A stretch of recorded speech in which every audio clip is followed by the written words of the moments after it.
Good afternoon. My name is Maureen Dumas, and I am the Vice President of Advancement and University Relations here at Johnson & Wales University. Thank you for joining us for a second annual conversation with queer alumni, the JWU Alumni Pride Panel. Alumni Relations has partnered with the Bridge for Diversity, Equity, and Social Justice to host this event, and are proud to bring you this discussion with such a dynamic panel of alumni. Our panelists come from different walks of life, and they are here today to share stories from their personal and professional experiences. Before we get started, I'd like to review a few housekeeping items.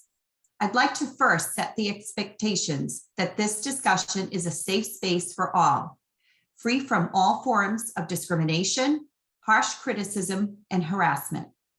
All questions for the panelists can be submitted anonymously to ensure participants' privacy. Hate speech of any kind will not be tolerated and will result in immediate removal from the program. Questions for the panelists can be added to the Q&A section, and they will be answered at the conclusion of the program. Now, I'm pleased to welcome Provost Richard Wiscott, Ph.D., to moderate today's discussion. Dr. Wiscott is the provost here at Johnson & Wales University. In 2008, he joined JWU as the Dean of Academic Affairs and later rose through the ranks to become Denver campus's president in 2016. Provost Wiscott's career began in banking before a shift into higher education. A first-generation college student, originally from Ohio, Provost Wiscott obtained an associate's degree from Community College in California, a bachelor's degree in psychology and sociology from Youngstown State, and a Ph.D. in cognitive psychology from the University of Akron, with emphasis in gerontology, research design, and industrial organizational psychology. We're thrilled to have him here today to moderate this important conversation. Welcome, Rich.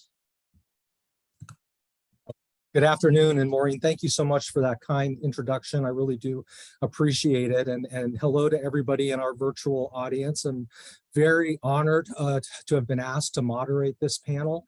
As a gay man, I use the pronouns he, him. And, you know, when I was your age, I couldn't talk about these kinds of things. I had to keep my identity secret. And in fact, a little known fact is that I really wasn't even able to publicly talk about my now husband. We've been together for 16 years until I came to Johnson & Wales back in 2008. And that demonstrated to me this institution's long-term commitment and deep commitment to equity, diversity, and inclusion. Really excited to be here. Right now, I'd like to ask our panelists to turn your cameras on and let's get to know you a little bit better.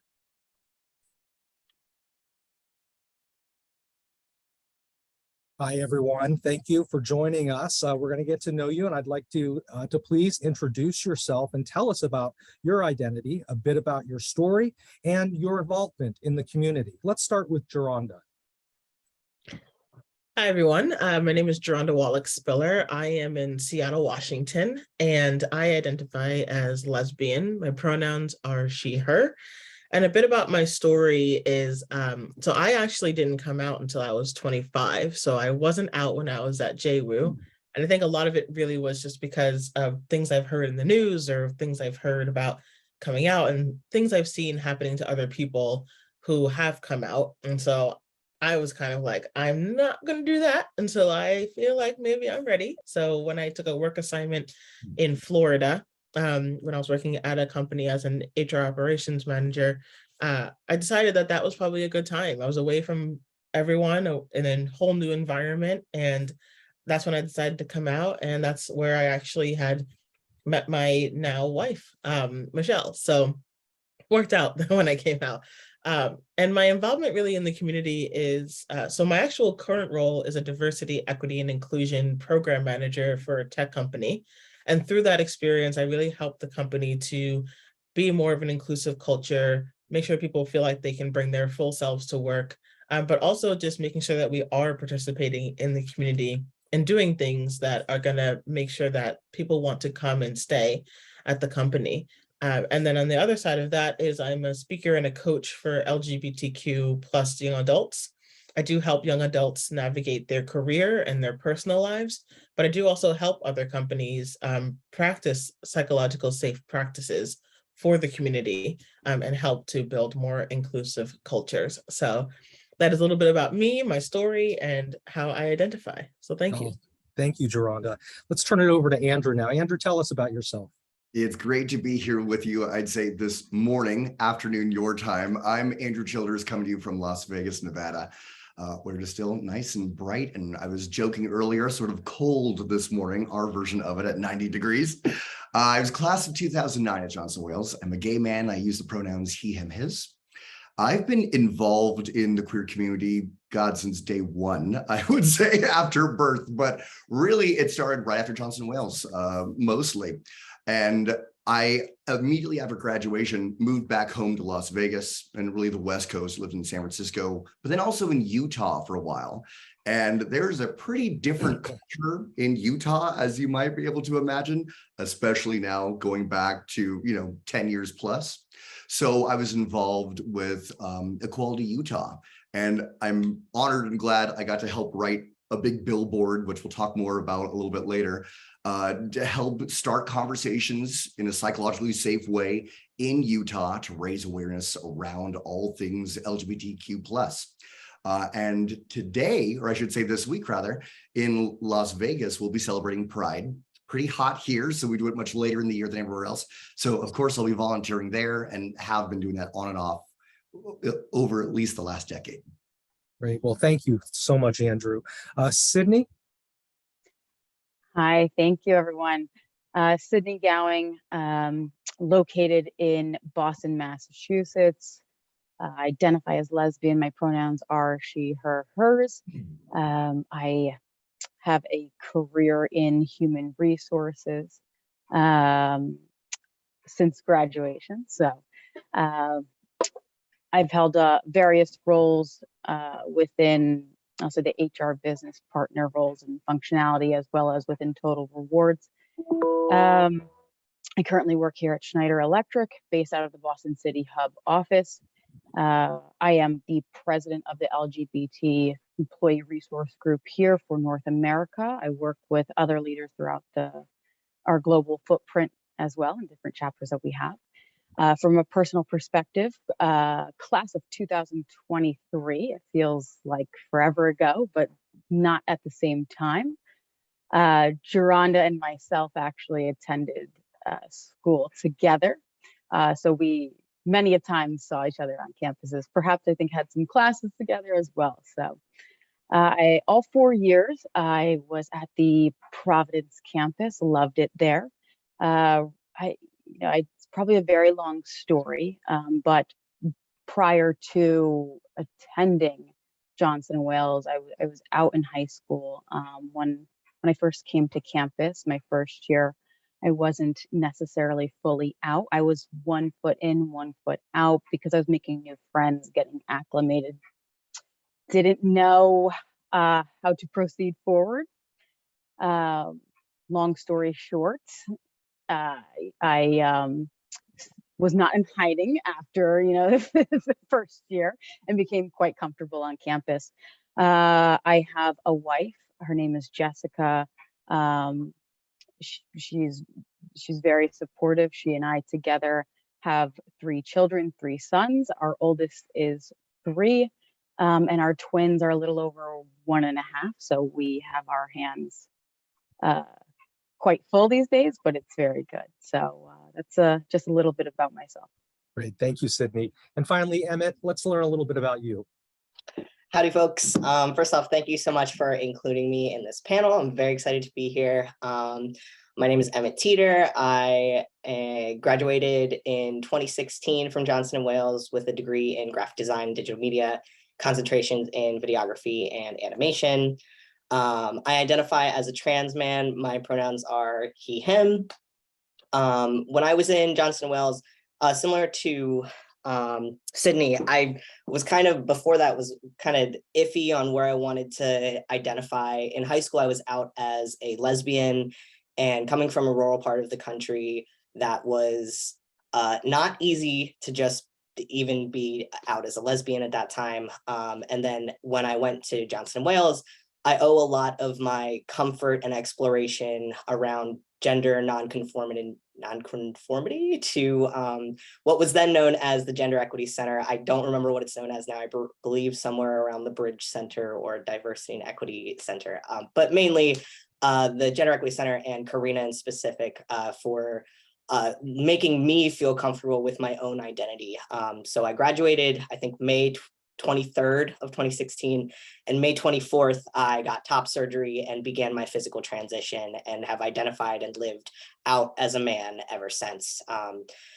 After graduation, I spent 8 years in my degree field. So I went into digital media and marketing. However, in January of 2021, I was ready to make a change and kind of have a more localized impact on our community. So I switched to real estate, and I now serve this whole state of Rhode Island as a realtor.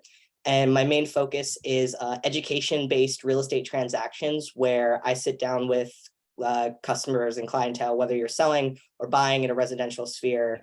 My goal is to educate you on the process, and for my queer clients, I advocate for you the entire transaction, because you would not believe how many parts of the transaction your identity can get invalidated. So thank you.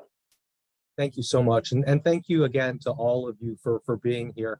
You know, we're really fortunate to have such a group with such a broad and diverse experiences, as well as your commitment to all of the work that you do, both in your personal lives and in your professional lives. So I want the virtual audience to know that I'm going to direct my questions to one or two of each of the panelists, but please, panelists, feel free to jump in if you have something else to contribute if I don't call your name. So let's go ahead and get started. As we were preparing for today, we learned about each of your unique JWU journeys. So much of your identity development comes from out of the classroom. How has what you learned at JWU helped you to get where you are today and supporting and lifting up the queer community through your current work? Andrew, why don't you take a stab at that first? I'd be happy to, because I've got a bit to say here. It really shaped who I am as a person and my involvement in the community. At Johnson & Wales, I was really involved in our advertising team. Let me say that again. Our national award-winning advertising team that I'm pretty proud of. So we collected titles at the district level, at the national level. It resulted in a lot of exposure. I mean, very literally being up on a stage speaking. What I learned then, this was really that big out of the classroom learning moment, was that authenticity matters. The other thing I learned that absolutely shaped me into who I am today is that business at its best has no gender. So it's really about the ideas winning every time. And I'm not sure they're still with Johnson & Wales now, but Oscar Chilobeto, Christine Yor were phenomenal professors and really helped me realize doesn't matter who you are, you know, if you've got great ideas, you can propel yourself forward. Layer on top of that, be proud of who you are. You could really propel yourself forward. They helped instill that in me. So I learned great skills in advertising through that, and lessons in being authentic, being seen, being visible. I mentioned earlier moving over to Utah. It's a whole other story as to why, which was an experience. But there, the culture is so conservative, as it still is today, and it certainly was more so 10 plus years ago. So I was involved with Equality Utah, and Equality Utah wanted to find a way to start conversations around LGBTQ plus issues. We realized, though, in Utah, we can't come quite out and say it loud, proud, and sparkling as we might maybe in a slightly more blue state like Rhode Island or elsewhere. So we wrote the tagline, LGBT, let's talk equality. And that was enough to get picked up in like newspapers all throughout the state, to spark major controversy, which I'm quite proud of. But it started a conversation and allowed people who lived there to know, oh, I'm seen. Whether or not they felt comfortable to even say something, there are others around me. I could visually see I'm being recognized, I matter, I'm seen. So that was really the early stages of using what I learned at Johnson & Wales to help propel the community forward. And I'm so grateful I got to be a vehicle for that. Oh, that's a great story, Andrew. Gerard, you have some input on this topic as well. Can you please share? Yeah, of course. So shout out to John Villaro. I went on a study abroad with John in 2012, I want to say, to South Korea. And for any students out there, take a study abroad program if you can. It's fantastic. So in South Korea, I learned a lot about multiculturalism and the differences with HR in South Korea versus the US. And my major was international business with a concentration in HR.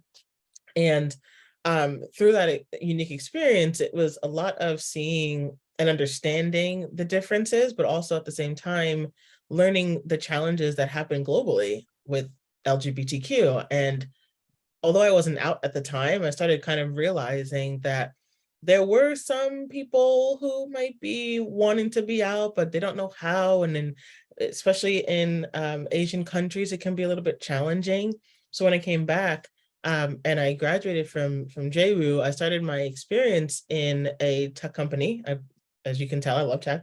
And it was really in that moment I started seeing that I was molding myself into what the culture wanted me to be and what the company and the I guess the team wanted me to be, which was not at all aligned with who I was. So I was always very buttoned up, very formal, straightened my hair, tried to fit in with everyone, and it did not feel right to me at all. And I think it was going through that experience that I started recognizing, similar to what Andrew was talking about with authenticity, that I actually have a choice to be who I want to be, and I don't have to mold myself to anybody else. So you notice I'm wearing a sweatshirt today. I always say when I'm speaking or when I'm coaching that I am a sweatshirt wearing, Instagram living badass. And so I will always wear a sweatshirt at any moment that I can, because that's where I feel most comfortable. And it was through that learning experience, going to South Korea and seeing some of the challenges, and then coming back to the States and working in my first company, that I started recognizing as I was talking to other people, we didn't have employee resource groups at that time. We didn't have groups where I can go and say, hey, I'm lesbian, who else identifies in that way, or who else is a part of the community that we can share common stories or experiences with. And so I went outside of the company and I started finding a lot of these different groups. We had an LGBTQ center in Connecticut when I was living there at the time. And it was all through a lot of those different experiences and learning through JWU as well about business and things you want to be and who you want to be. I remember when I was in an HR class, it was really, you're going to learn a lot about HR. You're going to learn a lot about how you want to be as an HR professional, but infuse a part of yourself in your work. And that's where it really got me started, I would say, in diversity, equity, and inclusion, when I finally learned that it was a thing, to go into that direction, but also starting my business, because I started recognizing that when you are out, what happens now? And you're going to be out for the rest of your life. So how do you know your values, and how do you identify what is important to you so that you can live and be your true self in any given situation and make decisions that align with that? So yeah, definitely having the study abroad, I can't advocate for that enough. Or even if you're an alumni and you haven't travel to different countries, you learn a lot about yourself. And JRU definitely helped me in navigating a lot of those experiences in corporate as well. Oh, thank you. I'm so glad that JWU had the same type of impact on your lives as it did for me. You know, as I mentioned, I wasn't out before coming to Johnson & Wales, and I was encouraged to bring my husband to campus events, and we would go to games, we'd eat in the dining hall, and I can't tell you how many students would come up to me and say thank you, because they were from rural locations, conservative states, and had never seen publicly gay people before. And I really chalk that up as one of the biggest impacts I've had at Johnson & Wales.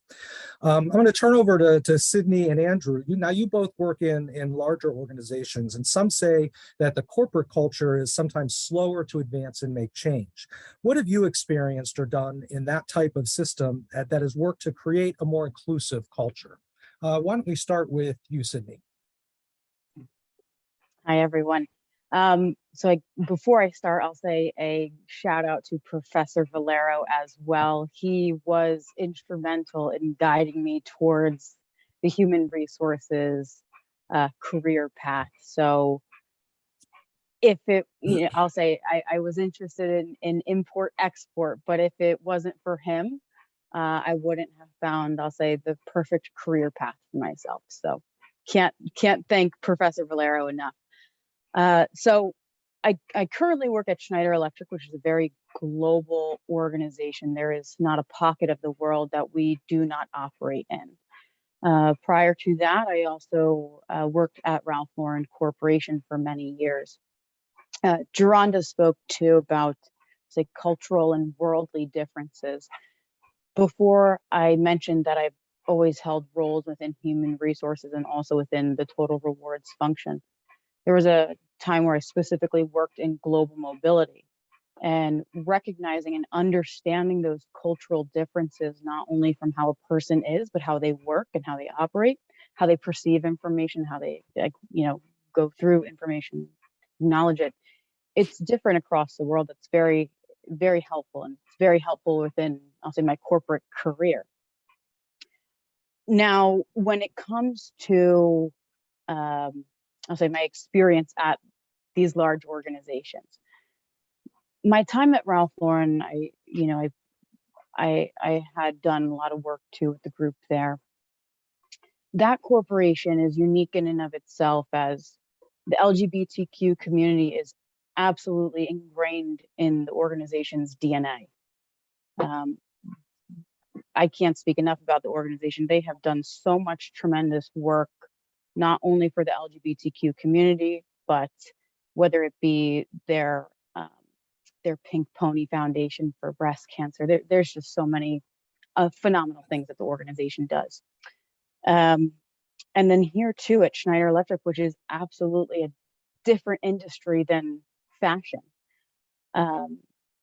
It's the similarities between both is, again, understanding how people perceive information and understand information differently.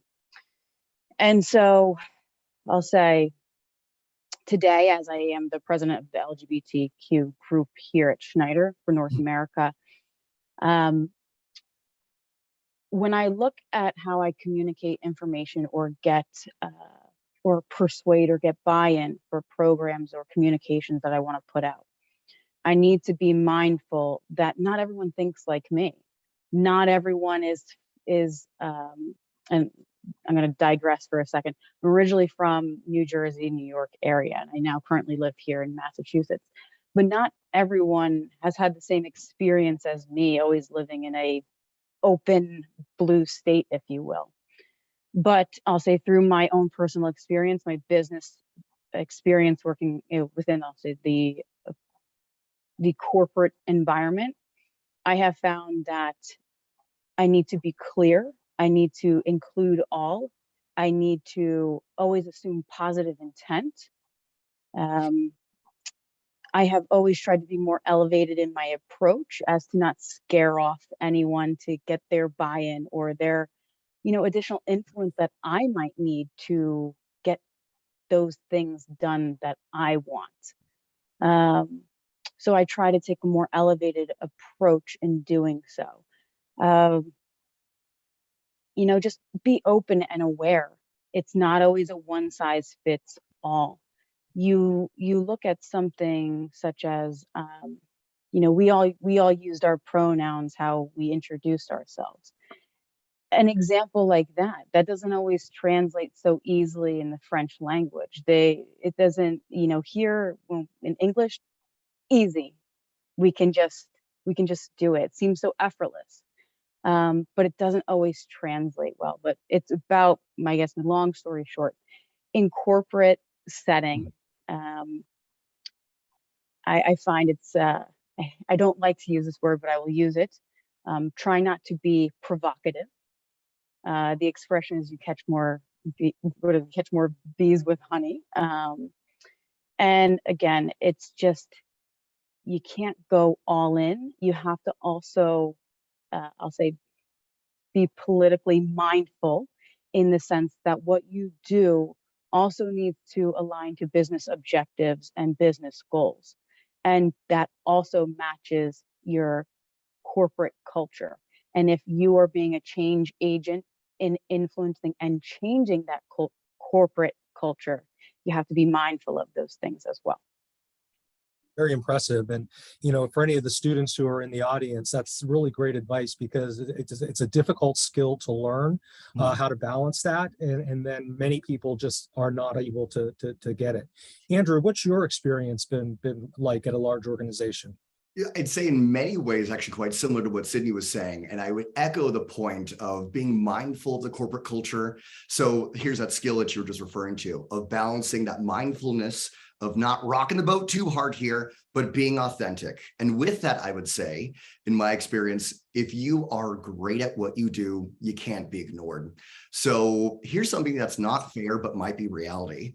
You might have to work twice as hard to be great at what you do if things really aren't at an equal level, if things aren't equitable in the company that you work for. And that's a harsh reality that unfortunately still exists, especially in some parts of the country.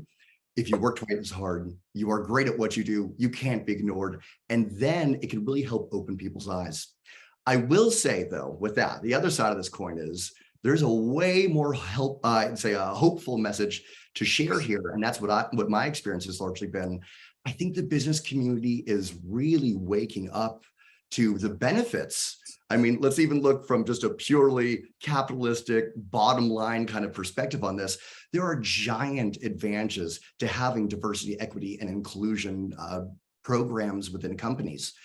Teams that have these programs in place statistically are more profitable, are more effective, have less drop-off rate in their employees. And we've all heard this phrase of quiet quitting. Well, a great way to counteract that is to bring in programs like this that let people be authentic, that let people show up. And there are incredible statistics around this that have come out within the last 5 years or so that point to the successes that companies can have. So I think companies are really waking up to it, and they're realizing, I mean, let's just think again, just through the financial dollars and cents, oh, it makes a lot of sense to be good guys here and to let people be who they authentically are. The other side of that is, statistically, with Gen Z and millennials, but particularly Gen Z, people want companies to take a stance on a value. That's radically different from what we saw in the business community 10 years ago. Today, people want to know that their company stands up for them and will participate in pride. I'm pointing to my gay Disney cup that I have here. And that's really an important value now that didn't exist 10 years ago. So I think the business community is waking up to realizing, oh, we can really make a positive difference in the world, especially in an environment where governments are corrupt or broken. Business is stepping up. So I think the conversation we're having now versus, what I experienced growing up, having to work twice as hard just to get even with others and to try to make a good name for the gays in the organization, that dynamic has shifted completely in many large companies now. So I think there's an optimistic future for our community and with inclusion overall. All right. I love your optimistic and positive outlook. You're going to say something, Sydney? Yeah, if I may, I want to kind of echo what Andrew's saying as well. And I'm just kind of, my HR is kind of kicking in, if you will. But when we look at the employee value proposition, you're not just talking about what roles, what promotions can we offer to employees. That is not enough anymore. And we're finding that through development, through growth, through the employee life cycle at an organization, employees are wanting more. They're wanting to be more authentic. They're wanting more ways to contribute, to show their value, to show their hard work. An employee resource group or something to the effect is just one way.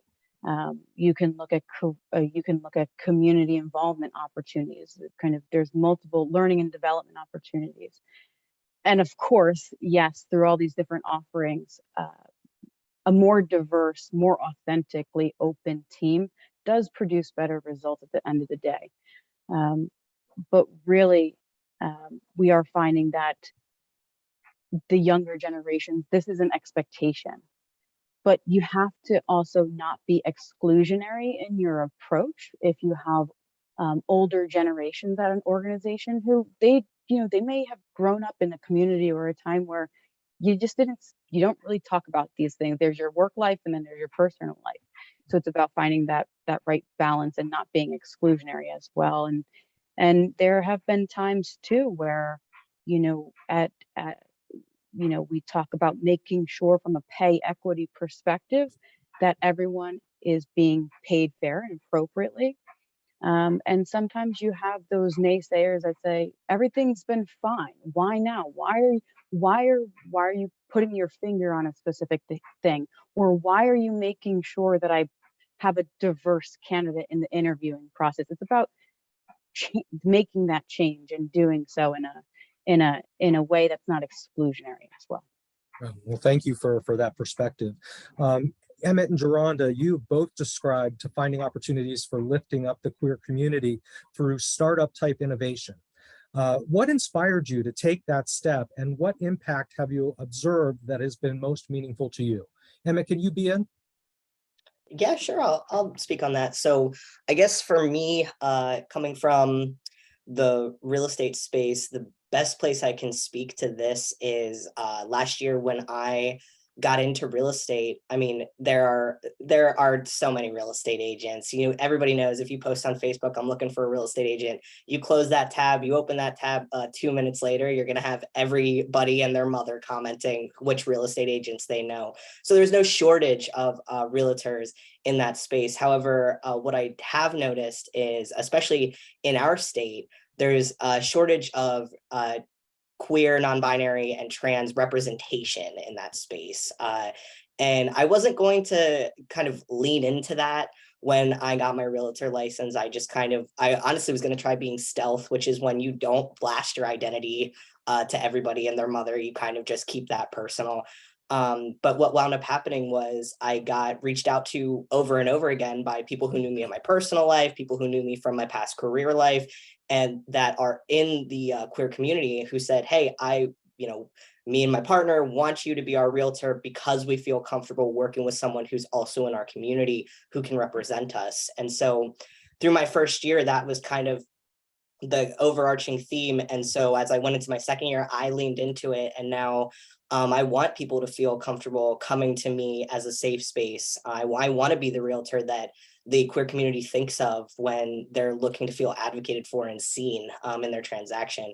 Kind of going off of what Andrew said about, it kind of goes with what he was saying, but the queer community as a whole, it has gotten a lot more out and proud in the last 10 years. And a big part of that is as millennials and Gen Z has gotten older, we're now seeing those age demographics as business entrepreneurs, people in their career paths. And the underlying tone of that is these are people with money who buy things just like everybody else and need housing like everybody else. And so unfortunately, what I see is there are a lot of realtors who don't feel comfortable working with non-binary clients or trans clients. And for me, shifting the focus in the realtor scene and saying, hey, first off, clients are clients. And if they're trans or if they're non-binary or if they're agender or what have you, that's their personal business. And for you to,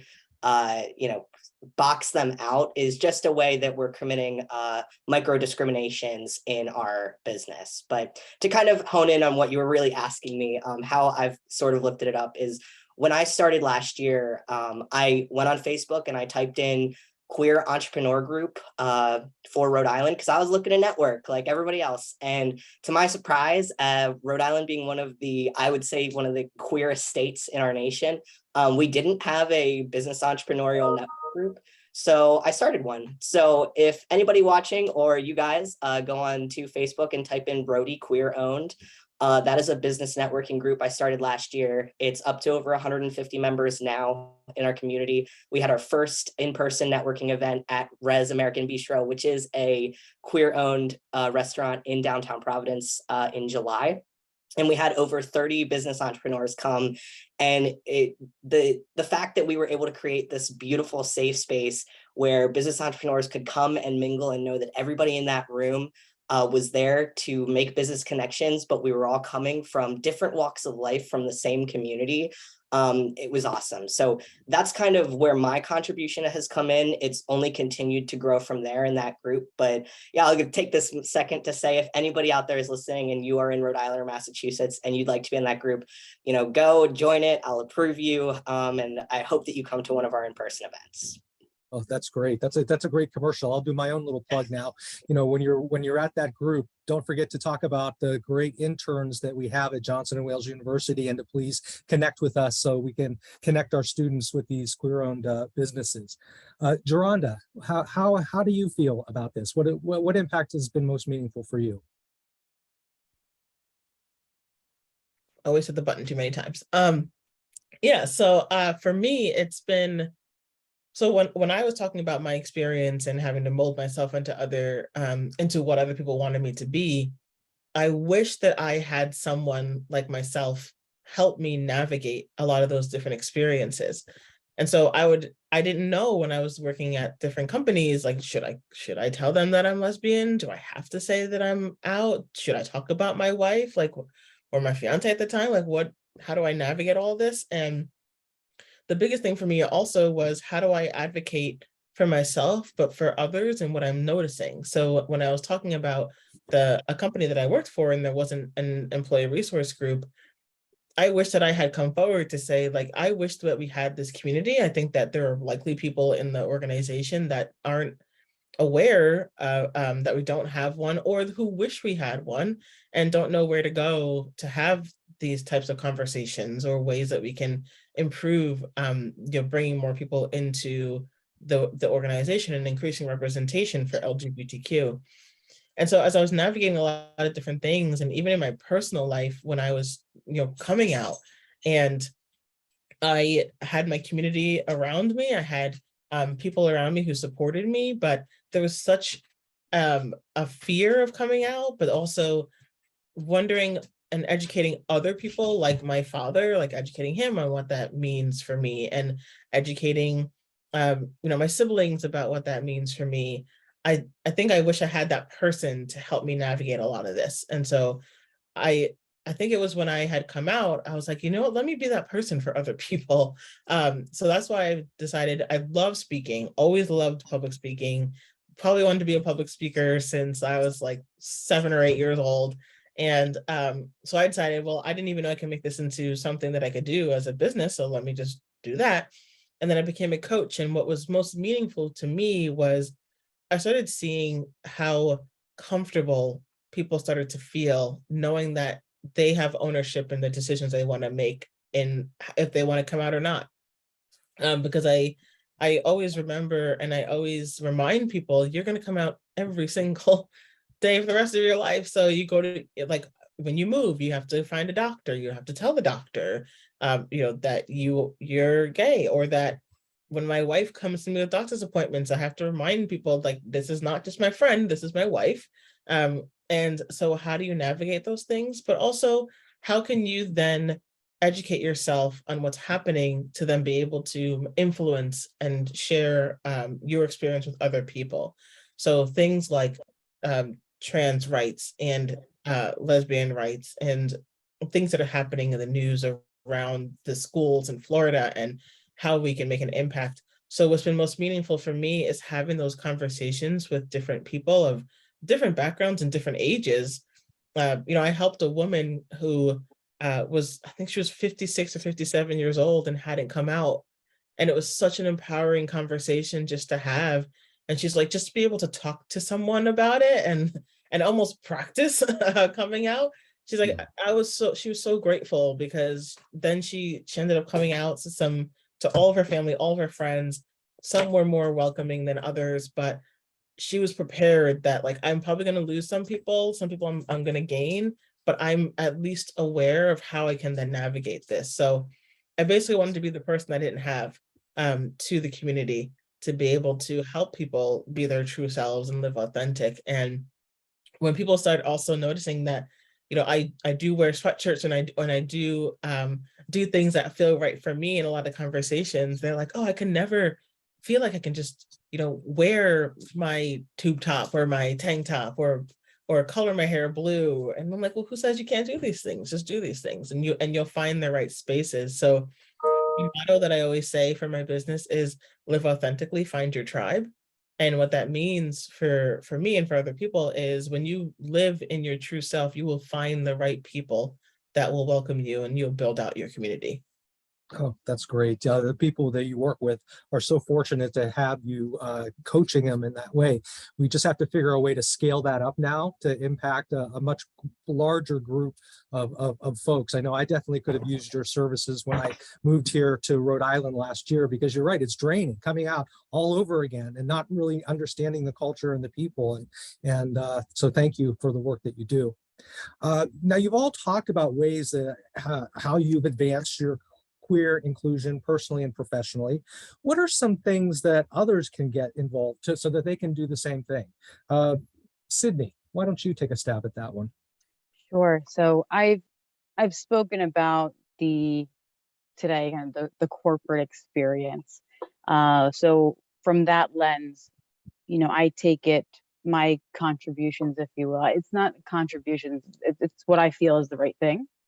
But through my work, I do that through employee resource groups. I do that through the lens of benefits, health insurance benefits, what we provide in the actual medical insurance coverage. From a compensation perspective, again, I mentioned fair and equitable pay practices and transparency too. And then employee development opportunity as a whole. And further to that, Emmett spoke about, joining, whether it's be a local group, you can help in your community, and I think, and Geronimo was speaking about this too. If I had a mentor, if I had someone that could show me the way a little bit more, it would have may have made it a little bit easier than me kind of stumbling through things myself. But you can be a mentor.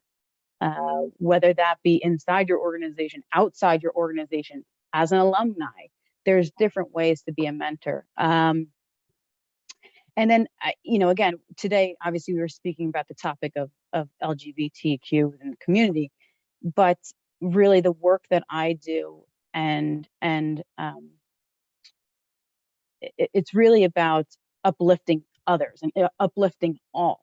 That's really kind of what I try to do. But of course, certainly I try to, advance this, I'll say, community, because it is the most nearest and dearest to my heart. But I do, through all my work, try to uplift every individual and every group.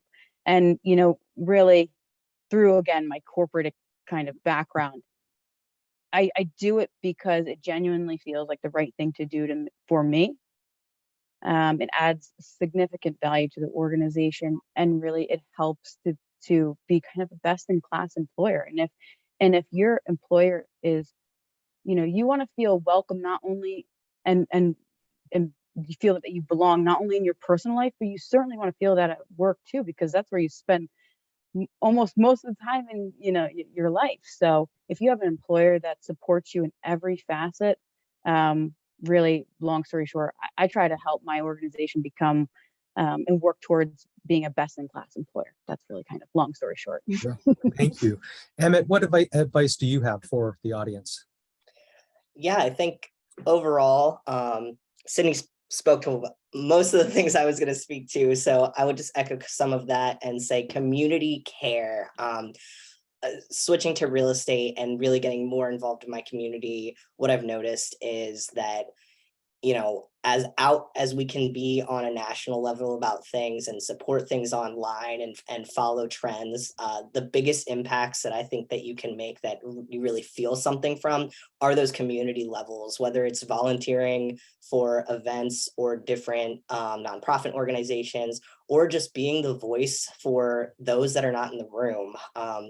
We often in the queer community, we have this imbalance of, well, we lift up some of the group over here, but then we have this other part of the group that does not feel that same representation or upliftment. So, and I think that's on us as, peer community leaders to remember that even as if I'm advocating for, trans rights, I don't want to forget about the other parts of our community, people of color, agender folks, non-binary folks, trans people who don't have the same access to medical and physical transitional care that I do. That's a privilege that as a trans person, I have to be aware of when I'm speaking about other trans rights. So I think, I'm not saying that every individual has to take on the burden of every other individual, but I think it's having the mindfulness to know when you're speaking on something, who you're leaving out and who you're including. And the last thing I would say on it is give your business to other queer-owned businesses. So the most beautiful thing about being a realtor is that I help you pick your team of your lender and your closing attorney. And a lot of times, folks, you can, for the record, for everybody listening, you can pick them and you can shop around. And so don't let anybody pigeonhole you. Go to who you want to go to. However, a lot of people come to me and they say, oh, we trust your professional expertise. You can pick our lender or give us our options that we can shop to, and you can pick our closing attorney. So when I have that power, I always give my business to queer-owned first businesses. And if there is not a queer-owned business in the space, like a closing attorney, as far as I can tell, there's no queer-owned closing attorneys in Rhode Island. If you know of one, I would love to know them. But I work with Delana Law, which is a women-owned and operated closing attorney who keeps their fees for their transactions very, very low. And they actually do not charge their clients fees until there is a closing that happens. So if the deal falls apart, it falls apart and they don't charge you anything. Not all closing attorneys do that. I'm digressing a little bit. The point is, I have the power in my business to choose who I lift up. And so when I can lift up other queer businesses, that's how I contribute. That's May I great. chime in here too? Oh, please, Andrew. Please. Thank you. We talked a little bit here about mentorship, and Geronda specifically was talking about if you could find that person that can help you navigate through how to show up, how to really bring, how to build these bridges culturally. So I want to make sure that we hit the button on one thing, and that is particularly for any students that might be in the audience, or really for anyone who's transitioning into a different part of their career path. Ask for mentorship. It's totally appropriate at any age, at any part of your career.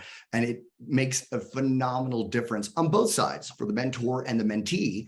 And that's a great, really rich, very safe way to connect, to get culture, to really cross-pollinate within a company.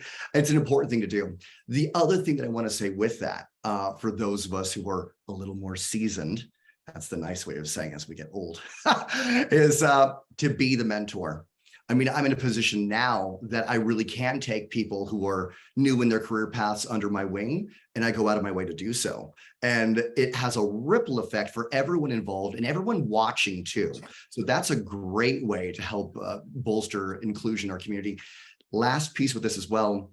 Of course, we have a coach here in our ranks, but I want to give a plug to tell people, invest in coaching, invest in therapy, invest in yourself.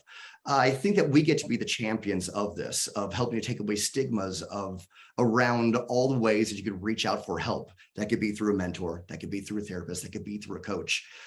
Earlier in your career, that might be provided to you, might be a little easier to ask for and get. Later in your career, you probably need to write a check over to Geronda, and I would highly recommend it.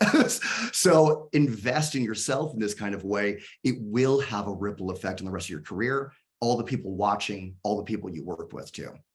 That's great. That's great.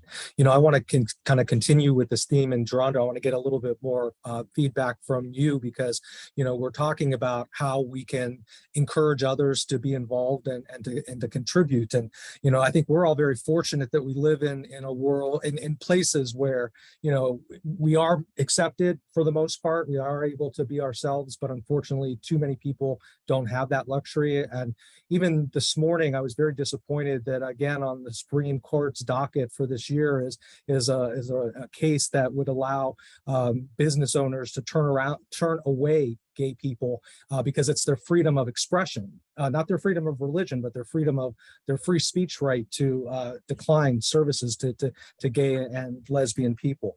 So, Geronda, what advice would you give to the audience to help continue to get the word out? Yeah, I definitely say join as many groups externally and virtually that you can.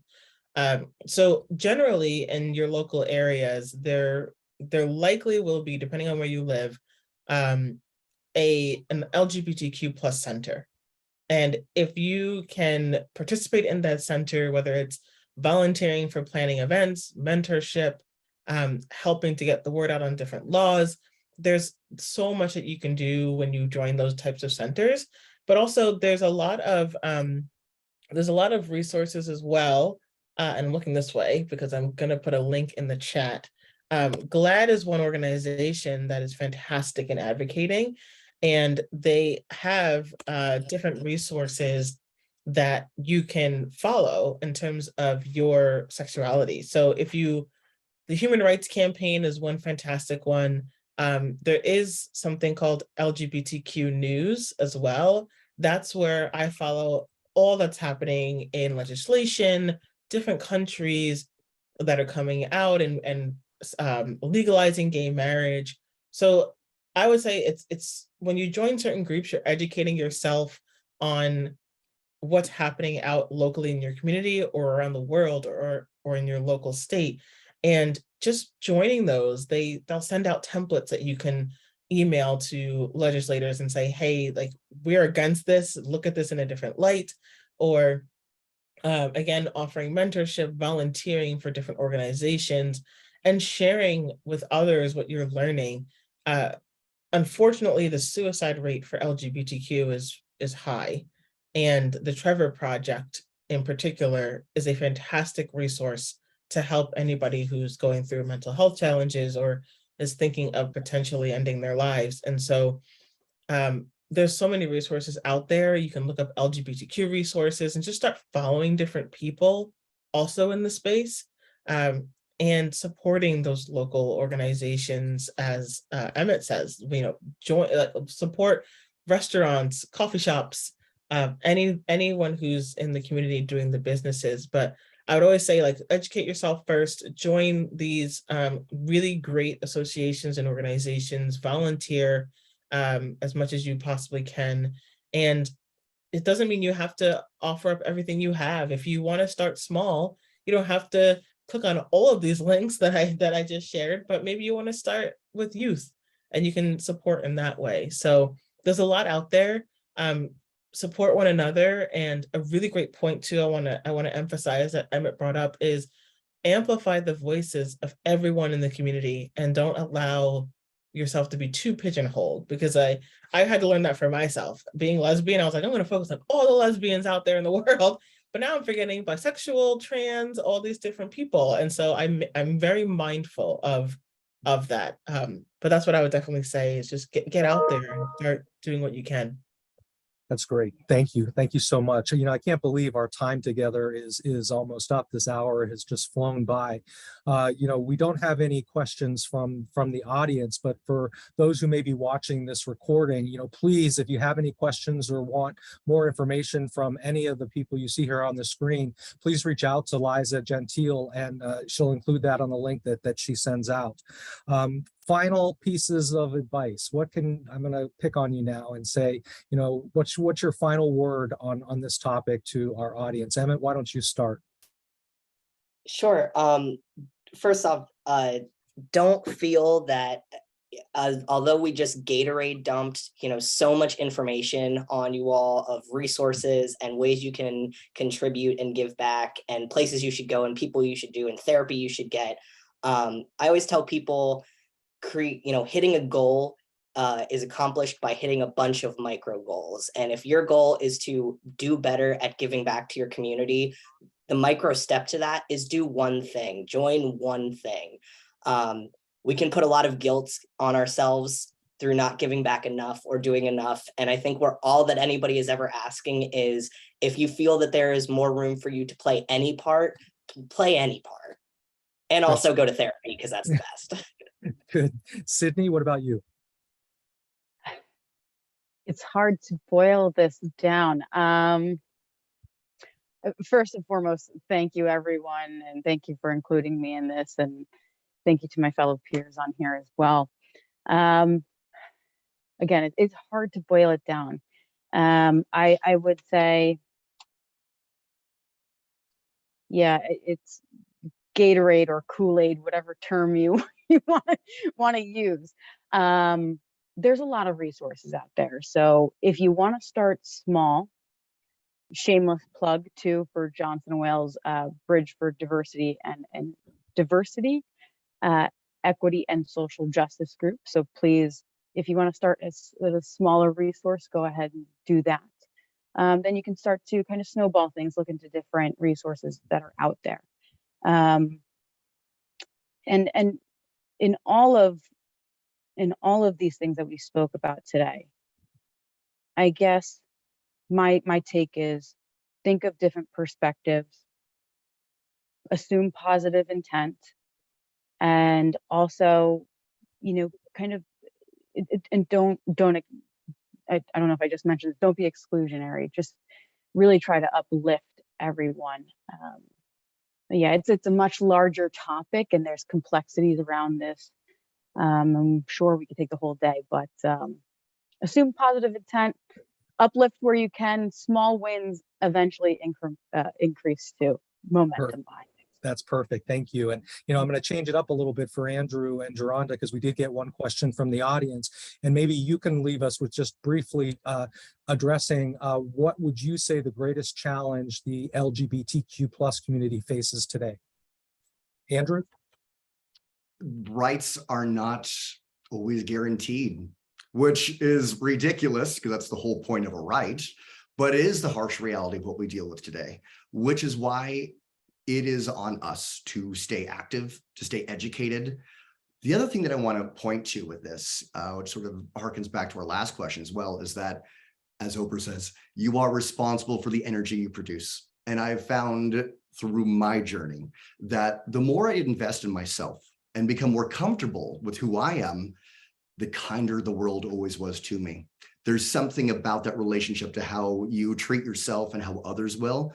The drama goes away, inclusion naturally happens. So educate yourself, invest in yourself, and show up in the world, and they'll show up for you too. We have to now, especially to protect rights at a time when they might be a little more flimsy than they ever should be.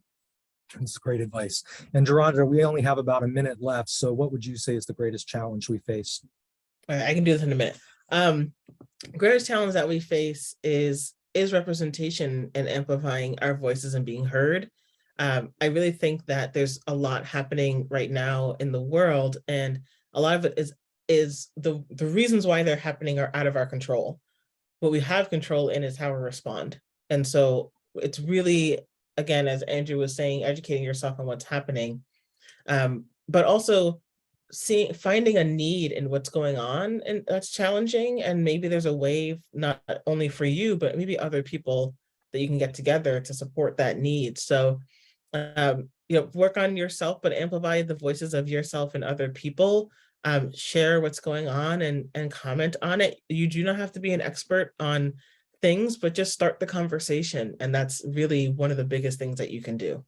Oh, thank you very much.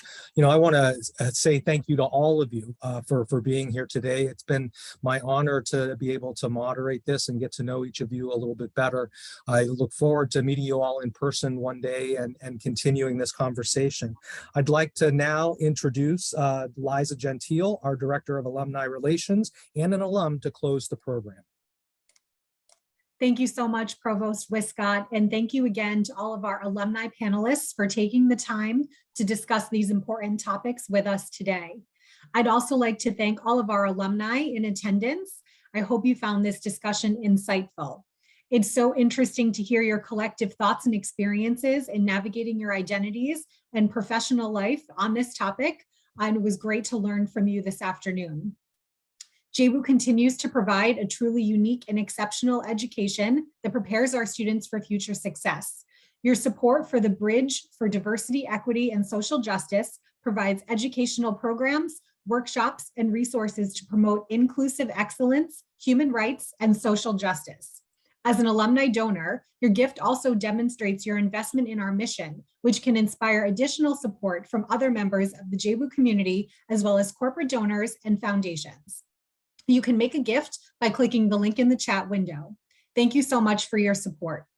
I sincerely hope that you enjoyed today's discussion, part of the JWU Connects family of programming, and I hope that you will join us again in the future. For the list of upcoming events, please visit our events calendar at alumni.jwu.edu. Thank you again for joining us this afternoon.